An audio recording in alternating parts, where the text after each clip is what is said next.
welcome to this presentation on the features of an integrated development environment, or IDE. The main goals of this presentation are to identify and demonstrate some of the main features of an IDE and how they can be used to aid in program development. The IDE I will be using throughout this presentation will be Visual Studio Code, or VSC, and the programming language I will be using to demonstrate VSC's features will be Java. The first feature we are going to look at is the extension feature. Extensions or plugins add a list of tools specific to a programming language of your choice. To access extensions, first click this button labelled Extensions. This brings up a search bar as well as a list of previously installed extensions. So to find an extension, you simply type in the name of a programming language you're going to be using in the search bar. For example, I'm going to type Java, and it will search for any extensions for that language. Then to install an extension, simply select one that you want, show some details of what the extension does, and then you click the install button and it will install it to Visual Studio Code. To create a new project in VSC, you first need to create a new folder to store any files in. I will create a new folder on my desktop and call it New Project. Then inside VSC, click File, Open Folder, and find the new project folder we just created. Now we have our project folder, we can create files and folders inside it. Clicking the new folder icon creates a new folder, which I am going to name Core. Then inside this core folder, we can create a new file called Application. For this example, this file will be a Java file, so that the file is recognized as a Java file, we need to add .java to the end of the name. I'm going to create a new folder within the project and call it Common, and another Java file inside this folder called Main. This time you can see that the new Java file includes some code that has automatically been written for us. The line package common with a semicolon identifies which folder this file is in. This line is defining the class name main.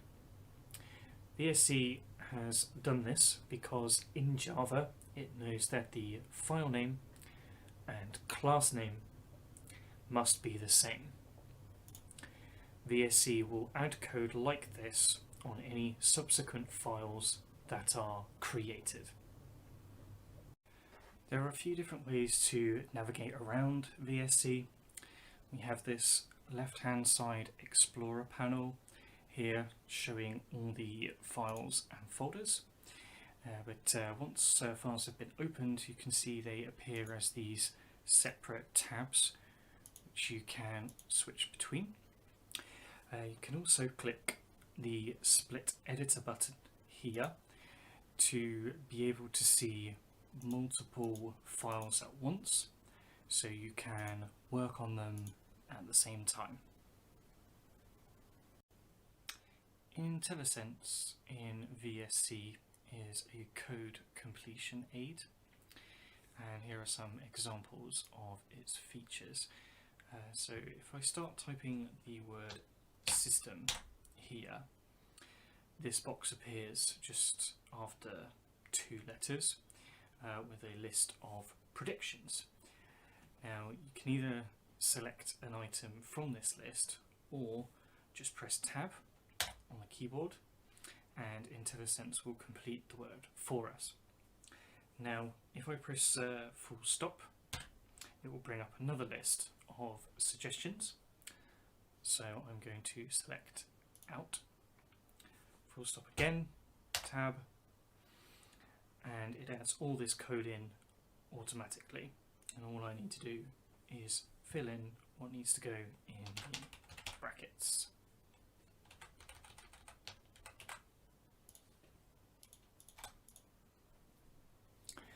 It is best practice to make sure your code is well formatted. Intellisense has an easy way of doing this. Simply right click and select Format Document, and it will nicely indent everything on separate lines, making the code easier to read.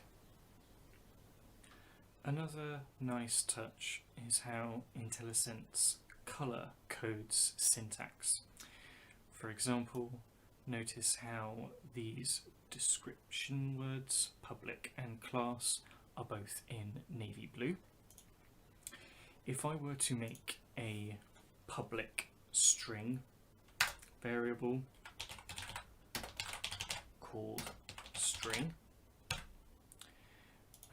you can see how it color codes each word, making it easier to tell them apart. I could also write a comment here,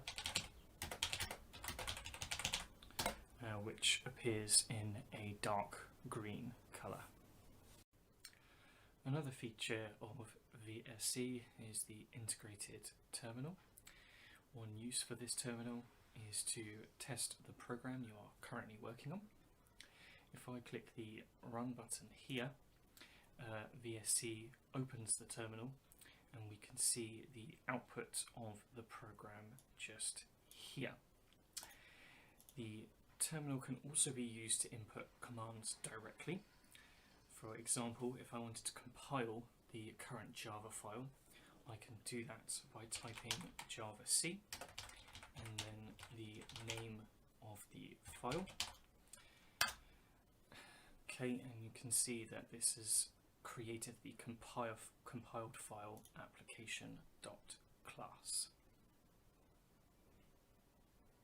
Something very useful when programming is having something to spot errors. VSC does this by highlighting potential issues.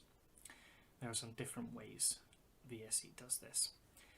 In this example, here we have an if-else statement with the condition if 6 is greater than 7, set the Boolean variable to true, else set it to false. And you can see VSC has put a yellow line underneath the first statement, and if we hover over the code, this box states that this is dead code. VSC understands that this piece of code does nothing, as 6 will never be greater than 7, so we can just delete this statement entirely. VSC also highlights more serious errors. For example, if I remove this semicolon here, it puts an orange line underneath. If I were to try and run this, it would not work and would instead return an error. If I hover over again, it tells me that this is a syntax error and it is expecting the semicolon to be there.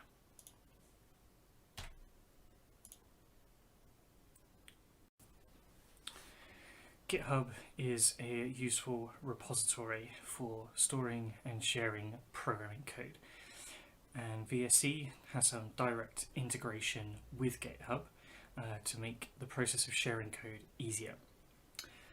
First, you will need a GitHub account and have the GitHub app installed. You see I already have a new project added to my GitHub repository. If I click application here, you can see the code being stored is the same as that currently in VSC.